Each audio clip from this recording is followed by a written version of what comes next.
I'm John Kelly with NewsInsideOut.com. I'm here today with Erica Lukes, who is a UFO researcher and the host of UFO Classified on KCOR. Erica is the former state director for the Utah chapter of the Mutual UFO Network and was trained as a MUFON field investigator.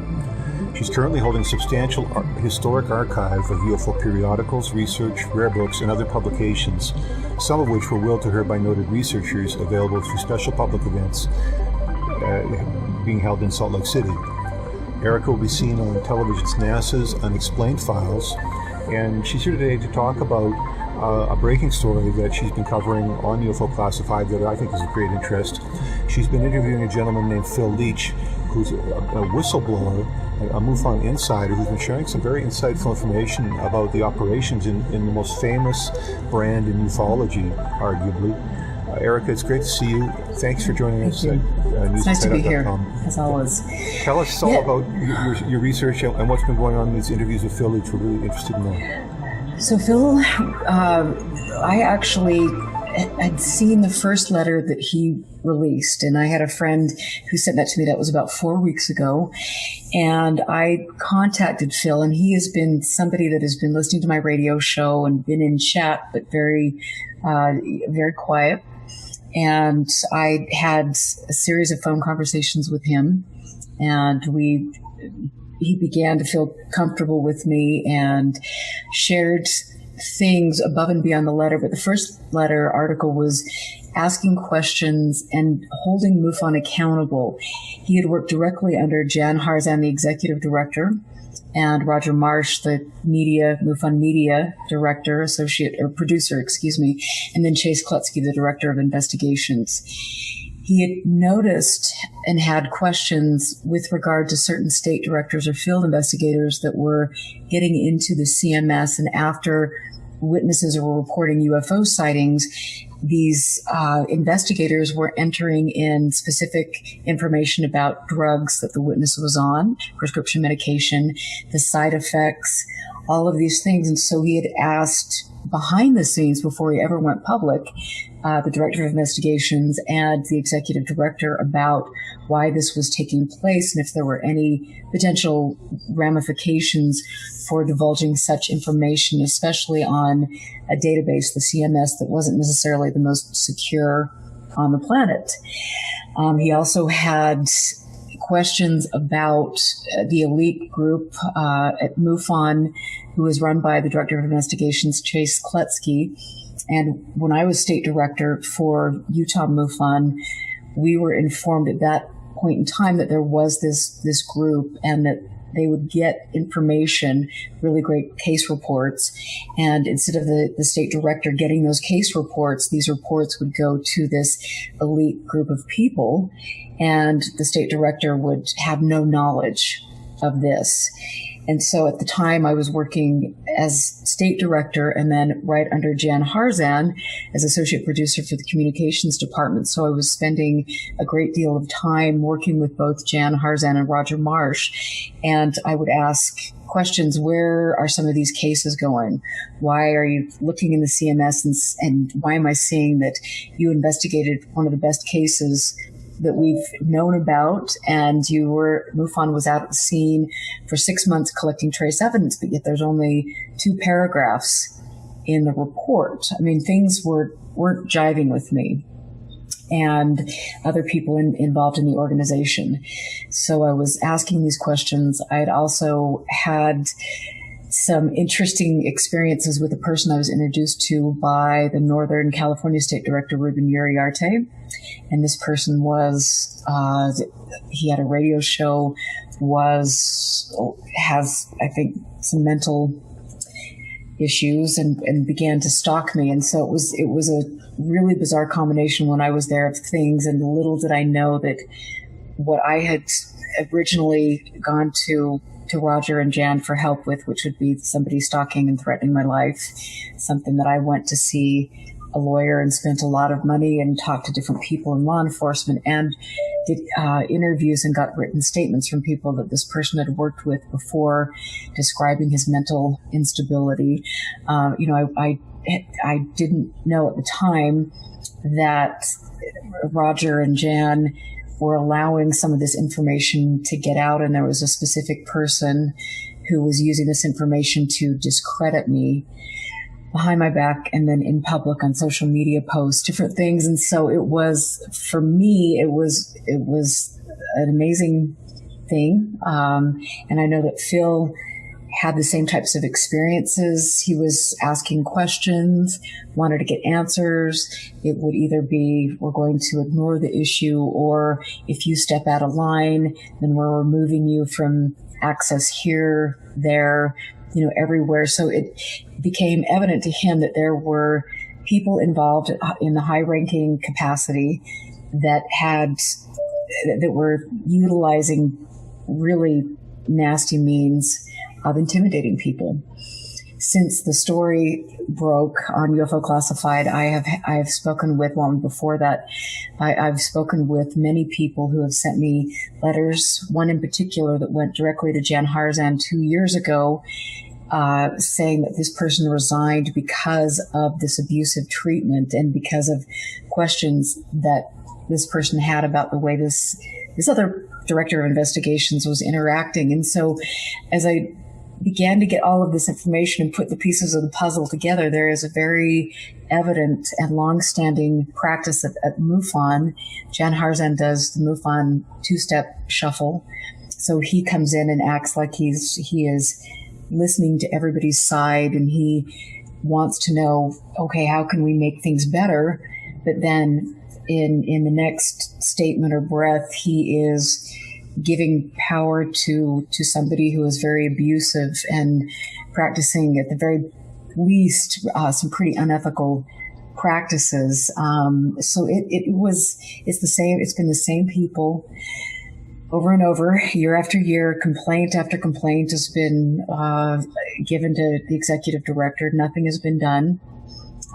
So Phil was very, very good about wanting to address this, and he did so with Jan, with Roger, with Chase Kletzky, but he wasn't getting a response, and he was so alarmed by what was taking place behind the scenes that he felt he needed to go public with a series of 4 letters that he put out there.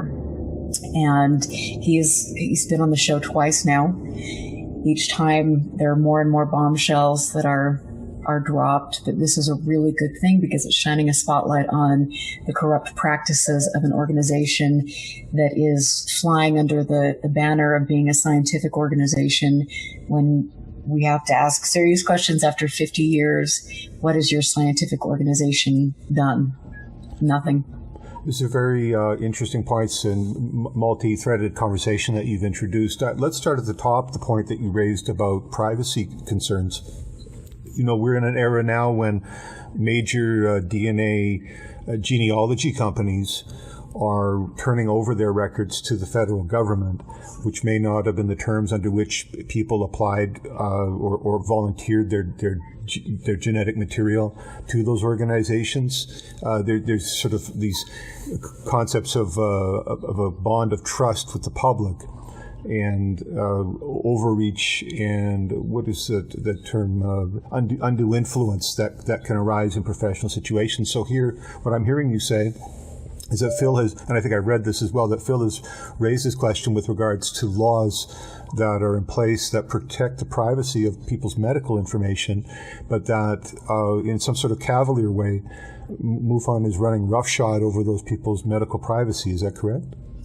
It is. And from what I understand, MUFON's lawyer looked at all of this and said, oh, nope, if the person gives the field investigator this information, then we have every right to put it in the CMS, and that very well could be the case. But, ethically, morally, is that really what we need to be doing, especially when you look at the fact that a lot of the field's investigators or state directors, none of us have any training with regard to this. There's so many things. And then you've got the point that I raised, that I've been raising, the fact that, we're doing these background checks on people who are just simply going in there to report a sighting, but yet MUFON leadership hasn't done background checks on the people that are holding leadership positions. And I think that is pretty interesting, and maybe they should try to do that and could figure out that they have people representing them that aren't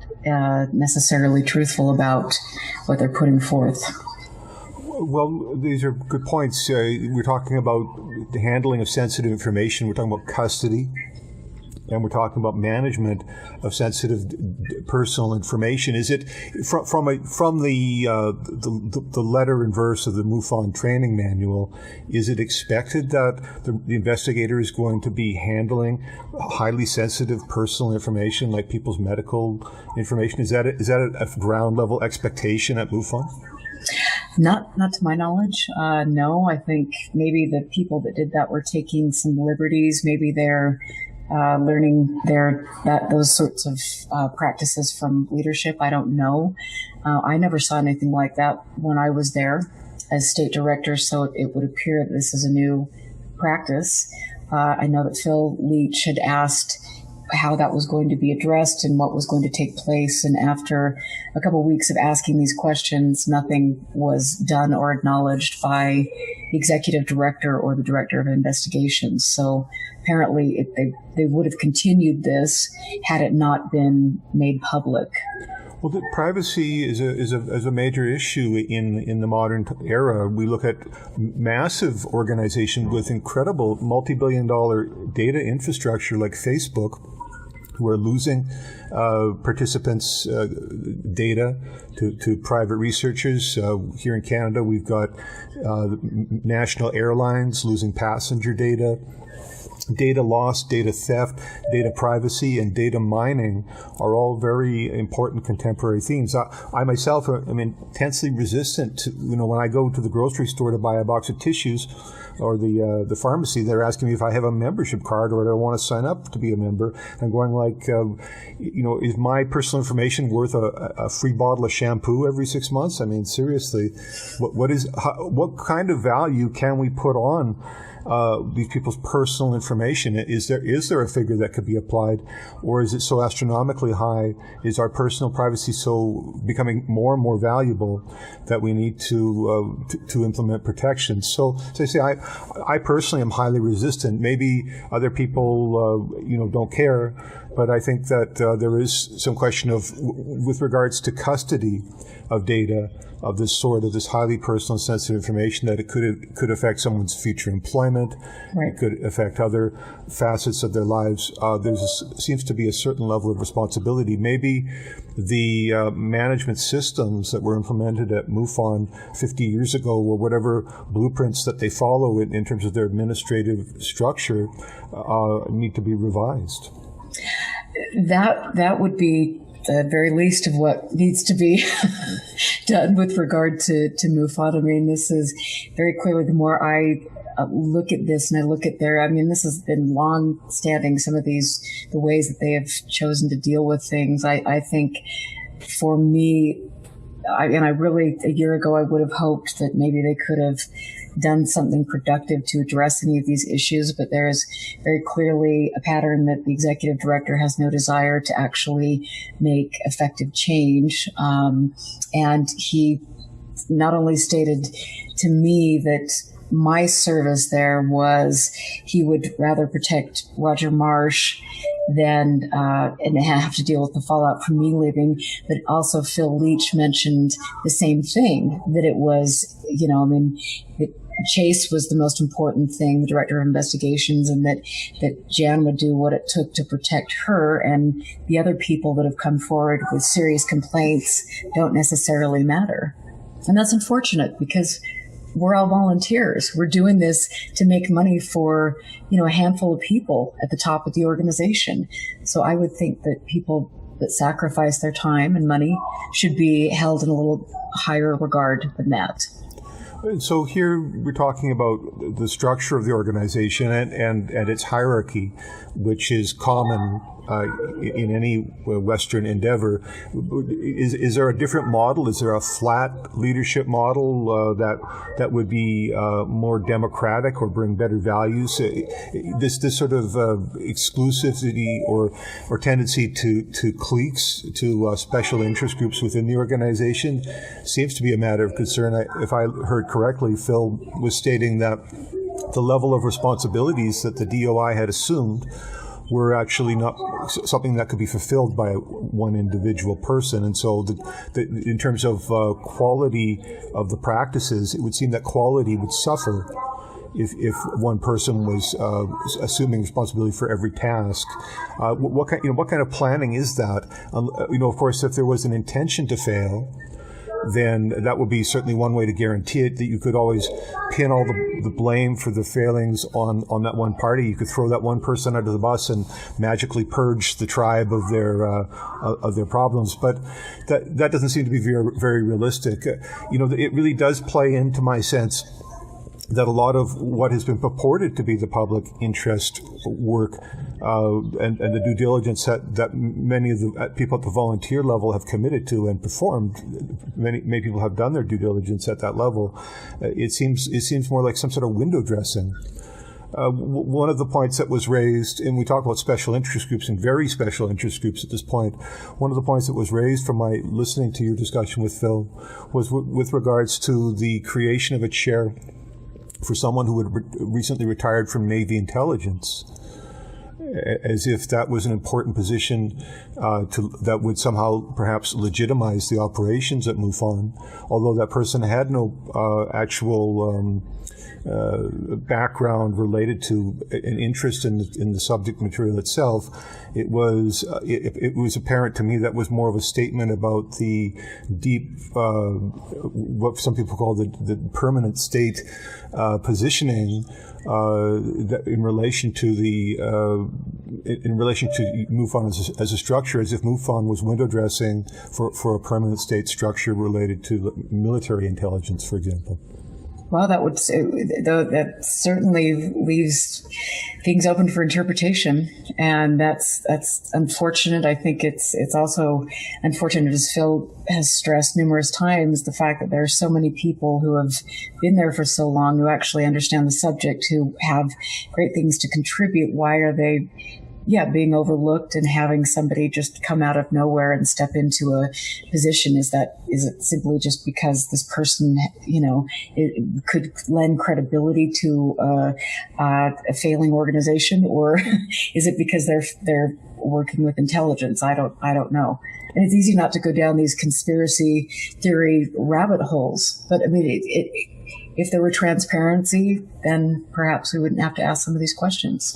Well, I think the questioning is legitimate in so much as there are so many unknowns, and because of the supposed public mandate of this organization, as persons in the public sphere, we hope to gain a better understanding of the contributions or possible contributions that such an organization could make. Further to questions of custody, I also heard tell of custody matters within MUFON with regards to the management of evidence in cases where persons who, on the one hand, were able to tout substantial claims with regards to their background in evidence handling and case management, where they became the agency of some sort of rabbit-holing disappearance act of that evidence that, in other words, apparently some member of the government knocked on their door and they turned over the evidence without any question. That would seem to play into the window dressing nature of the presentation that the public interest group is putting on a public interest theater show featuring live action role players with various titles. But at the end of the day, if anything of substance arises from those efforts, it's quickly shunted off into some black project top secret designation, as if the whole time this was really an attempt to pull the wool over the public's eyes to make appearances of public service in the name of permanent state interests. Right.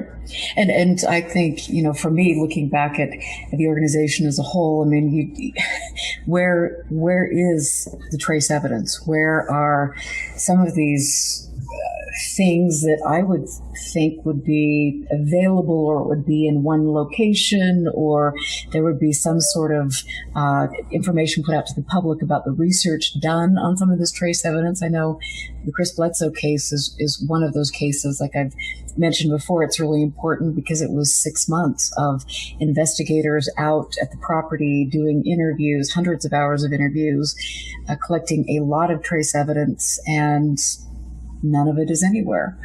And so, is that going to a private contractor? Where is it going? Why doesn't MUFON have anything to say about that? And I think these are pretty important questions. And so is the Mutual UFO Network a reflection of the larger society? I mean, do we see these kinds of practices in other kinds of organizations that people are involved in, either, the corporations or their sports teams? Are these kinds of behaviors, is this normal organizational behavior in the United States today from your experience? I'm sure you've been part of other clubs and groups. You know what? I don't think I've ever seen anything like it. And that's what, to me, has been so alarming, to have a nonprofit organization behaving like this and not following any of the protocols put forth in their handbooks, or not doing, in the state director handbook, it very clearly says that they will do background checks on the people that are in the organization. But when you have people that are in the organization who have criminal records, and that information is put forth to the executive director, nothing seems to happen. And so there's so many inconsistencies. I mean, none of these behaviors, the sexual harassment, intimidation, the threats that were taking place, people jockeying behind the scenes to get themselves on TV shows, the stealing of the deliberate taking of archives that were supposed to be going to a safe place. I mean, all of these things, those are practices that I would hope you don't see in other credible organizations. And I think if you saw even a sliver of what has taken place in MUFON, there would be some serious investigation about the organization. Well, it makes me wonder if they could withstand an audit. Some of the things I heard you say during your interviews with Phil Leach, and we'll have links out from usinsight.com to both of those interviews, as well as the documents that he provided you. Some of the things I heard you said were that public service science organizations actually had to produce science on some regular sort of basis, and here we are, year 50, asking, where's the science? Exactly. And I think most people are asking that question. I think that's why you have some of the world's leading researchers that won't even go near the organization, because they understand it's just window dressing. It's just a front. Maybe it's a social club. Maybe it's an organization that is getting personal information and selling it off to the highest bidder. There are all sorts of interesting questions that surround that, but I do think it is an important thing to look at. And I know that Elaine Douglas, who was the former state director for Utah, she was looking into some of the interesting things with taxes, the tax issue. There are others that were also looking into that as well.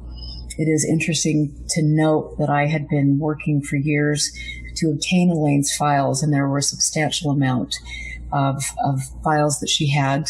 I had obtained funding. I was getting ready to drive to Oklahoma, and the person who is the Oklahoma MUFON state director sent me a Facebook message and said that she had decided to give the files to Jan Harzan, which was, I knew I was 2 days away from going. I was having Thanksgiving dinner with this person, I had to close my business and do some jockeying to get those. And then I had planned on bringing them back and preserving and archiving them for the public.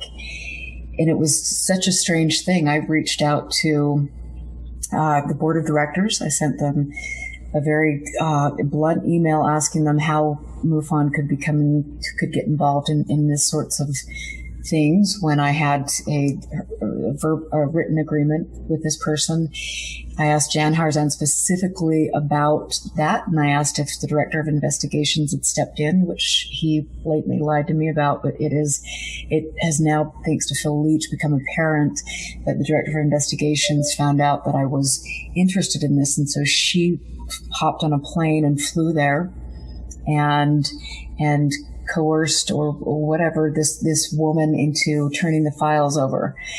Elaine had done a lot of work on MUFON, and according to several people who had viewed the files files could have been very damaging to the organization.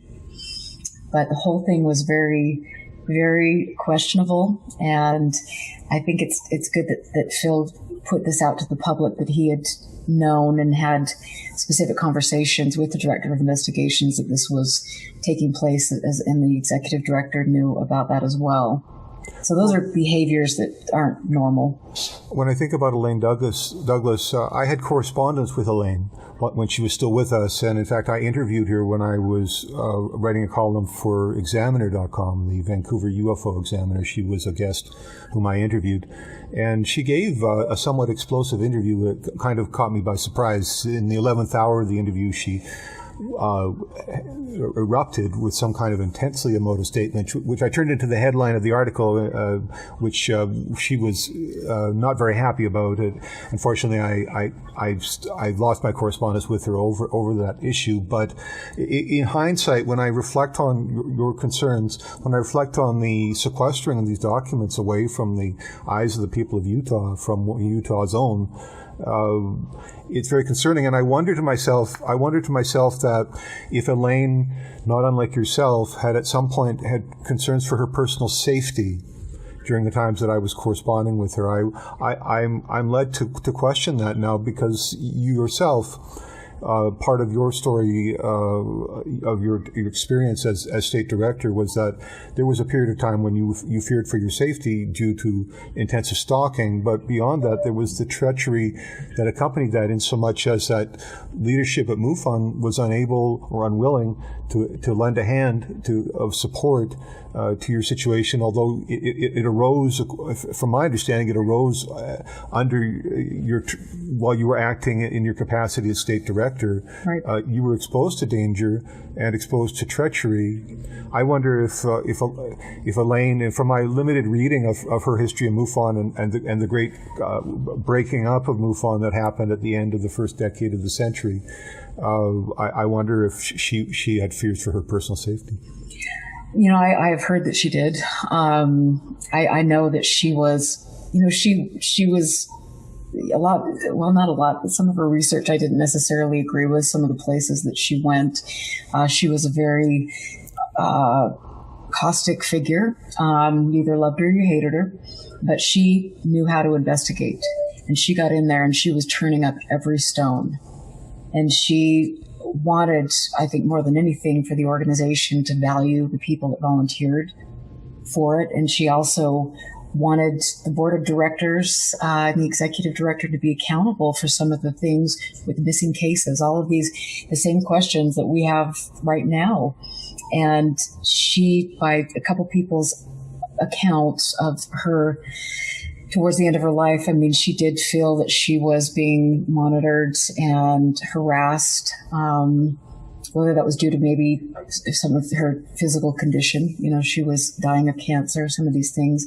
It could have been, but I will say that given what I have been through, and I've seen a little bit of mirroring there. I mean, it has been quite curious. After I was getting ready, while I was being defamed, all of these things were taking place, and the executive director and communications director knew that, as well as the director of investigations. But they worked overtime to try to discredit a really important case that I had. And I was contacted by the person that took over for me after I resigned, along with my state director, and he just gave me a brief statement and said that he wanted me to know that MUFON had given him a couple $1,000s to hire a private plane to fly over the area of my sighting in attempts to discredit it. And so they were willing to go above and beyond, and this is what he alleges. I can't say that that I don't think that would happen. I've seen the lengths they've gone to try to discredit me or other people that have serious concerns. Well, it seems to me that some of the people involved in this are very practiced in what is commonly discussed as dirty tricks. But people only develop those kind of skill sets through experience. For example, people who work in the field of politics may be called upon to dig through opponents' trash piles looking for incriminating information or other kinds of low-life gutter level activities. But again, I get the sense that we're talking about people who have developed a very high art in these practices. This is not these aren't offhand casual behaviors, but more like almost applied skill sets. Some of the things you're talking about, like the defaming or the sabotage, these activities seem to be highly developed skills, much more refined than we might expect to find in your local population of Boy Scout leaders. And so, again, it gives me cause to believe that some of the playbooks that people are following were developed in military classrooms. It's very curious. And like I said, when you go back and you look at the pattern, I mean, the same types of things that I've reported happened 20 years ago with other state directors or people calling on the head of the organization to make change. I mean, it's all about, saving face, discrediting, shuffling things around. I mean, there is a pattern here, and it's quite stupefying to me, even most recently with the executive director, talking with Phil Leach and, Phil, what can we do? How would you like to see the director of investigations fired? What would you like from that? And then, at the end of the day, trying to pacify Phil's concerns and other people that had resigned, but then at the end of the day, not making any change and just expecting that people are going to go away. It's just pretty shocking, staggering, and unfortunate. Well, I can't think of any community situation, even in churches. The attendees in the church, the parishioner and the flock, are supposed to have a very tight bond that ensures the future of the community.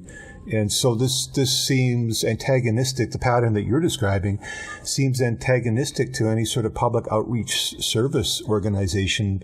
The cavalier attitude and the disposability of the volunteer personnel. We could make a comparison to military service personnel and frontline soldiers who are treated under some circumstances as cannon fodder. That would seem to be a fitting resemblance. That the field investigator volunteer is simply a form of cannon fodder in an information war. It is interesting. I mean, there's clearly no respect for people that do that. But then I think that they've just relied that when somebody gets wise after being in the organization for so long, when they get wise to some of these tactics and they start asking questions, it's like, okay, we do have that playbook down, so we're going to discredit, marginalize, get them out of the way, and then another younger person that doesn't really understand the fine levels of manipulation going on, they can come in and donate money and they'll be there until they start asking too many questions, and the same thing will happen. So it's pretty interesting to see. Well, another dimension to what I hear you talking about relates to the general questions of privacy and mission creep in top secret America, where in the last 10 years, a major series of reports came from, I believe, the Washington Post, talking about 750,000 personnel staffing various branches of the U.S. government in top secret positions, and that this perceptibly had become the new emerging part of the economy, that employment in top secret roles through various organizations, including the NSA, was a major economic defining part of the U.S. economy. We know that there are claims of the NSA intercepting AT&T telephone trunk lines in buildings in San Francisco so that they could intercept the telephone calls of millions of people. You know, in terms of how the telephone networks were designed, that there would be certain hubs where major traffic would be circulating, and you could grab all that traffic in one shot if you could drop a probe into the trunk line. And this was happening before laws, I believe, passed under the Obama administration that made more AT&T wiretapping legal. When it was initiated under the Bush administration, it was illegal wiretapping on a mass scale. And so when we translate that into the hypothetical model that MUFON is a front for a military intelligence operation, we could see that in their boardrooms, the supervisors are telling the staff that we need to expand our mission now. You know, we have bigger quotas now. We've been at this for 50 years or whatever we've been doing, and now we have a bigger quota. And so now we start having to hoover up and data mine people's medical information as well as all these other statistics as part of our mission. So that, you know, when the year-end report comes and say what did we do, we can show all these files on our stacks of data on the desk, and all this mission creep is happening. So what I'm referring to simply is that in general, that the top secret America was defined by the Washington Post reporting as a surprising emergent part of the economy that was employing 750,000 people at that time, and we can anticipate that it's only grown. But it would seem that in order to continue to fund those operations, that they would have to expand their missions, and that the directors of the various facets and segments of that operation would have to be able to claim greater and greater territories in order to further their own careers and perpetuate their careers. So the notion that sea change of data mining had found its way into the MUFON culture wouldn't surprise me under those circumstances. When everybody is lobbying for their own interests and their own career advancement, who knows what sort of human rights violations, if not outright crimes, may occur. Right. It is interesting, and these are serious questions, and you know, I mean, I think every day I'm changing my mind about how I feel, how manipulated it is by intelligence, or, I mean, are these just really corrupt people in some cases who need to have their egos stroked and want to be front and center on TV shows? I mean, what are the true motivations, you know, of this organization? I think at the very least we know there is no attempt to use the scientific method. There is no attempt to educate the public. All there is hiding data, even from its own volunteers. It's not making the subject more credible. It's making it more incredible, and it's also their people who are in positions of power in the organization who are promoting some very strange religious beliefs, political beliefs, and again, that's not really what a scientific organization should be promoting. Well, and so there are these cultural red flags that tell you that this is not an academic-driven initiative, that this is not a science-driven initiative. Although the people know how to spell the word science, it seems, actually filling that out with activities, according to my limited understanding, is a serious problem area. Now, again, I think it's important, and you've differentiated on many occasions when I've heard you talk about this group, that the people who staff the field positions and who are working in the various states with the public at the ground level, there are substantial individuals who fulfill those roles. So a number of them have left, but over the years there have been some outstanding players who just happened to be doing their work under the MUFON banner. These were people who could get things done, and they were accomplished individuals in different ways, and they they offered some hope that there would be some questions answered. It seems that they were playing in a rigged game, so to speak. That their perseverance in these areas was not going to make a difference, and I think perceptions of that is what led some of them to abandon their roles or their connection with the organization. But again, I recognize that you earned the trust and the goodwill of many of these people, and they continue to talk to you and share with you. So I think it's important for this conversation that again, this isn't some question of tarnishing an entire population with one brush, but rather an attempt to understand as members of the public, is an attempt to understand the claims and activities of a group that claims to act in the public interest, and its history, its challenges, and what possible future lies ahead for it. I think that, hearing from you about the stonewalling and the intense levels of denial, almost the inhuman levels of denial that seem to, the unconscionable behaviors that seem to persist, speaks to me intensely about permanent government, permanent bureaucracy backing and sponsorship that has really very little consideration for the needs, wants of the individuals, the volunteers. It doesn't seem like in other words, it doesn't seem to be a climate that fosters people's humanity in these matters, but rather seems to be almost like some kind of state apparatus. If you told me this was going on in Stalinist Russia, in the Soviet Union, or communist China under Mao, I would probably find it much more credible. But to think that this is how things go in America, it's almost questionable whether this is really a representation of American culture that we understand. But of course, we're in a challenging time. We're in a time when people are crying out that we should build a wall, even though there's still people in America who believe that if you don't have enough seats at the table for all the people who come to eat, that you just build a bigger table. I mean, I think there's still people who believe that.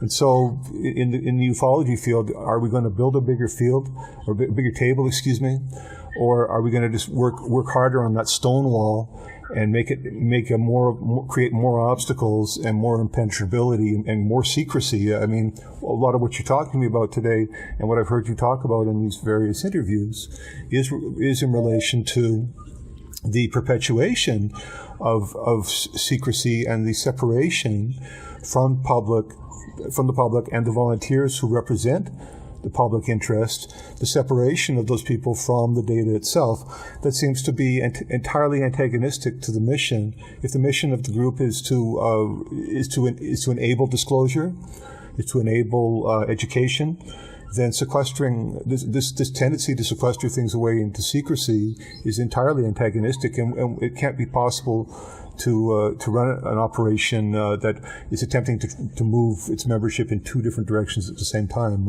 Right. You can't try to get a plane to take off from the landing strip and land at the same time. It's not a quantum airplane. It either takes off or lands. I mean, you get one or the other. So MUFON isn't, although it's studying the esoteric UFO topic, it's not a quantum organization that exists in two states concurrently. I mean, that's not possible.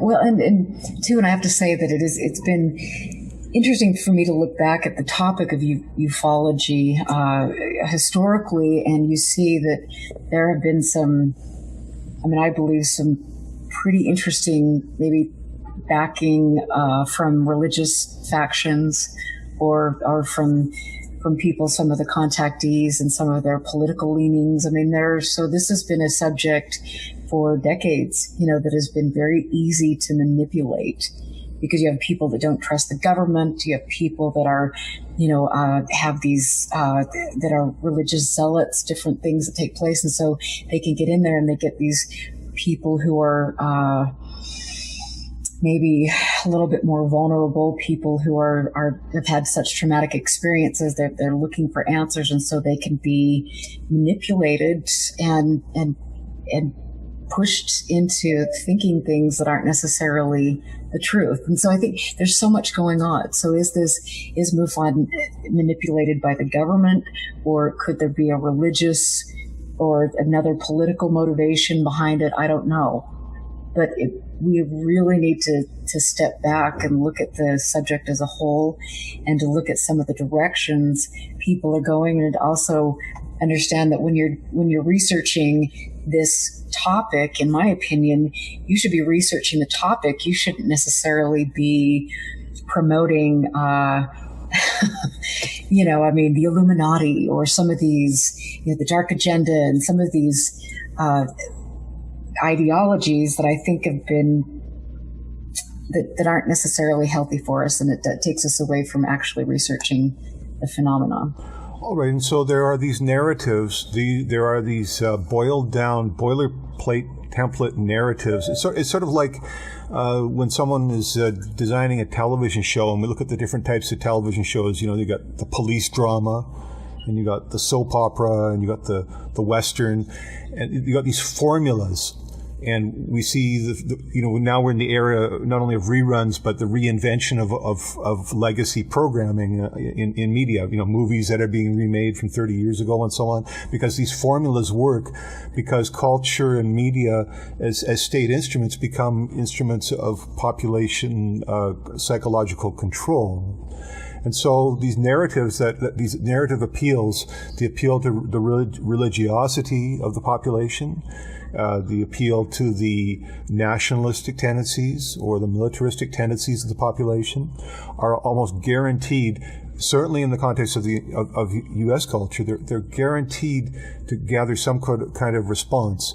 And I think, one of my takeaways from my limited understanding of the scenarios we're discussing, having not been any kind of insider at the Mutual UFO Network, is that it's almost as if, you could go into one of these meetings, one of these crazy meetings where all this chaos seemingly is fomenting, and you just put a soldier in the corner of the room in uniform next to a flag, and it's whatever people decide and comes out of the meeting, it's all legitimate, because you fulfilled this core values type of theatrical human prop positioning. We look at the president's State of the Union address, and Buzz Aldrin was called upon at least once to stand up and be acknowledged. There's an American patriot, a hero of a heroic space pioneer, but his presence there. We don't have to be engineers and scientists to make sense of the emotional impact of that person's presence. And I'm saying the same thing, that this sort of appeal to officialdom, and in logic it's described as an appeal to authority, which is the foundation of a type of irrational argument. These types of appeals and narrative appeals are formulaic, and it appears to me that with all of the apparent bumbling and dropping of the ball, which is, normal human experience under any circumstances, but particularly within the organization we're talking about today, MUFON, it speaks to me very loudly about the core values being related to fulfilling the formulaic narrative more than achieving what the mission statement sets out to achieve. Right. So again, the appeal to religiosity is not, from that perspective, is not actually antagonistic to the mission, to the covert mission of the group, but is rather something that is to be cultivated and encouraged. Scientific curiosity is a very interesting idea, because it talks about people attempting to measure experience or the universe based on an awakened mind, an aroused mind that wants to learn and be educated. But it seems here, in the face of religious appeal, that would be certainly one way to throw a wet blanket over scientific curiosity. If we go back to the times of Galileo, when people are imprisoned for pointing telescopes into the heavens, it's like, well, the heavens, that's the church's domain. How could you have lay people trespassing on the holy ground there, right? That's a huge impediment to science when you have that scientific curiosity going on.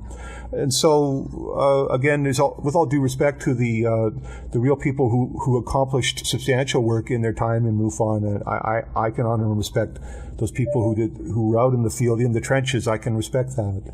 But in terms of the organizational initiative, well, it's like you send your troops to Vietnam so that you can have a political theater at home. It's not because you plan on winning any wars. Meanwhile, a lot of people get their limbs blown off, but that's all just, some cannon fodder because you need those votes. And this kind of theatrical staging and playing, is really, when we talk about human lives and human resources being consumed by this, and now further we're talking about human rights and values like privacy of medical data being exposed for the sake of perpetuating this type of theater for these formulaic narratives. Well, at some point it becomes intolerable, and people are leaving MUFON as a result of that, but without clarity as to what has fueled these scenarios. My fear for the future is that we'll only proceed at an evolutionary pace.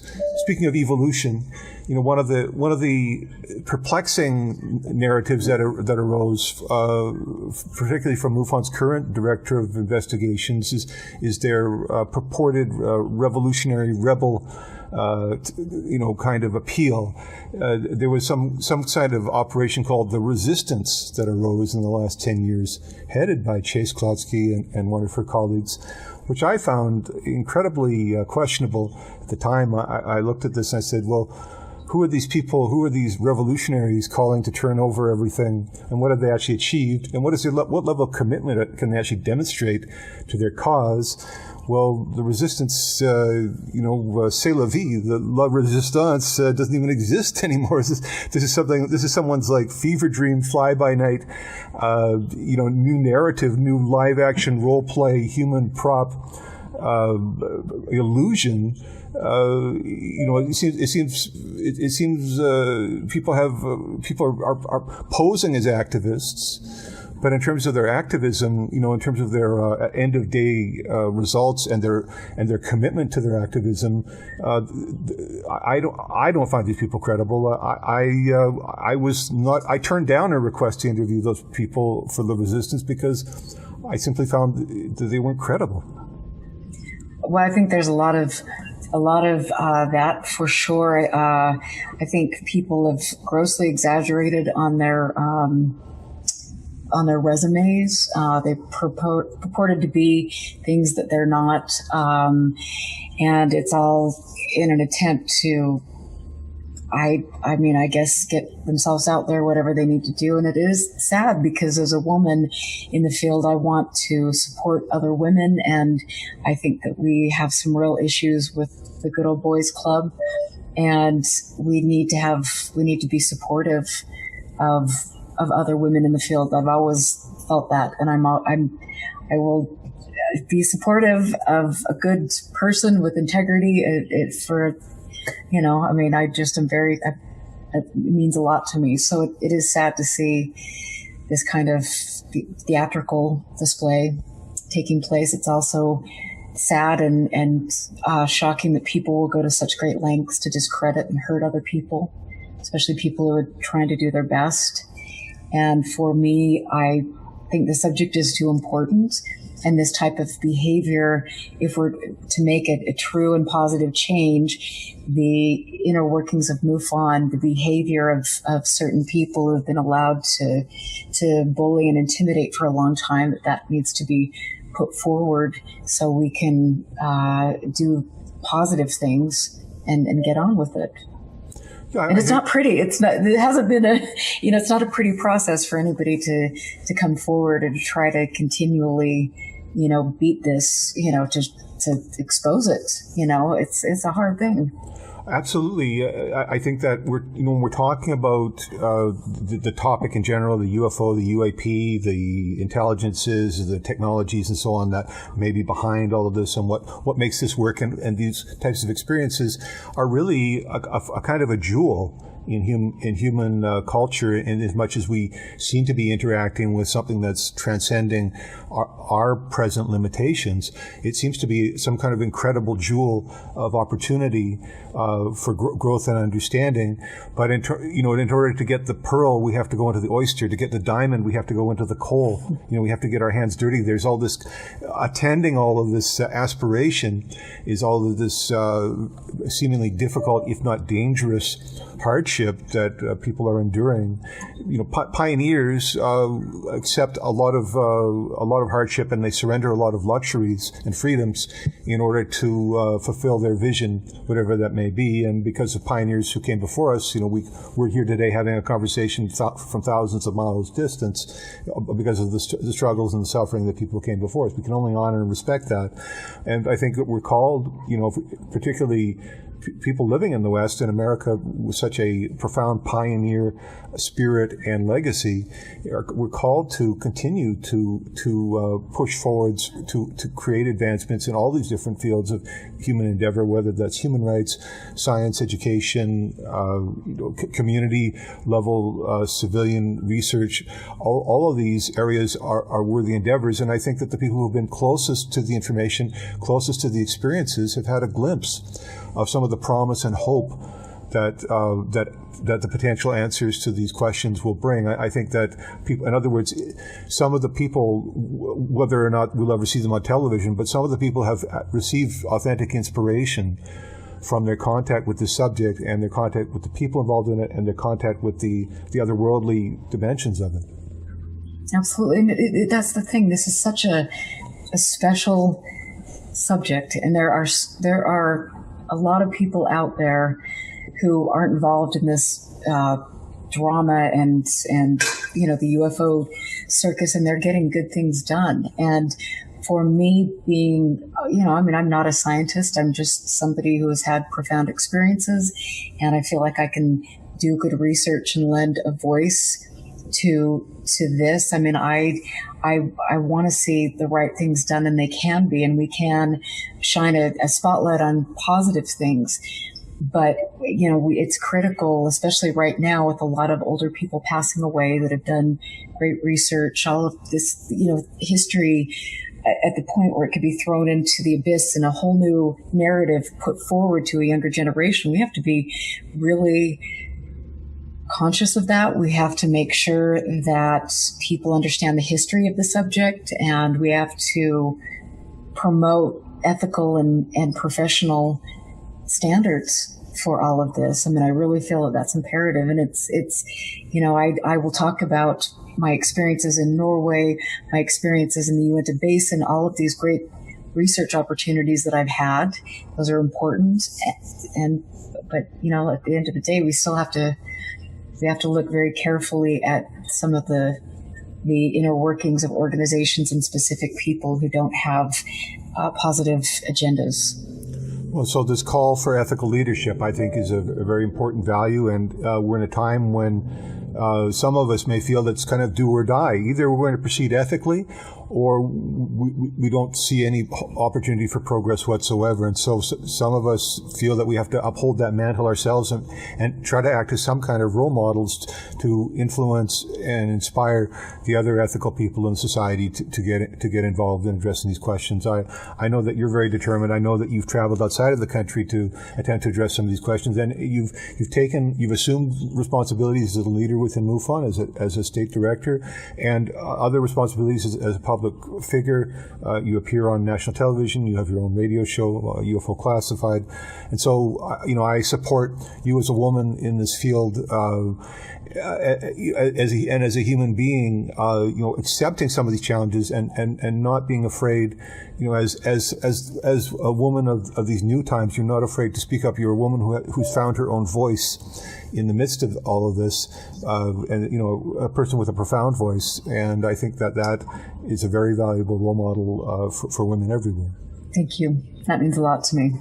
This is so important, and there's so many incredible people that deserve to be treated with respect, and we could make great change in this subject. And I'll do my best to make sure that happens. I might have to, add more therapy onto my schedule. I don't know. Read more self-help books, but at the end of the day, you do what you can, and I'm grateful that I have the network of incredible people to support me. That's wonderful. Erica, so we've been talking with Erica Lukes. She's the host of UFO Classified on KCOR. You're on every Friday night.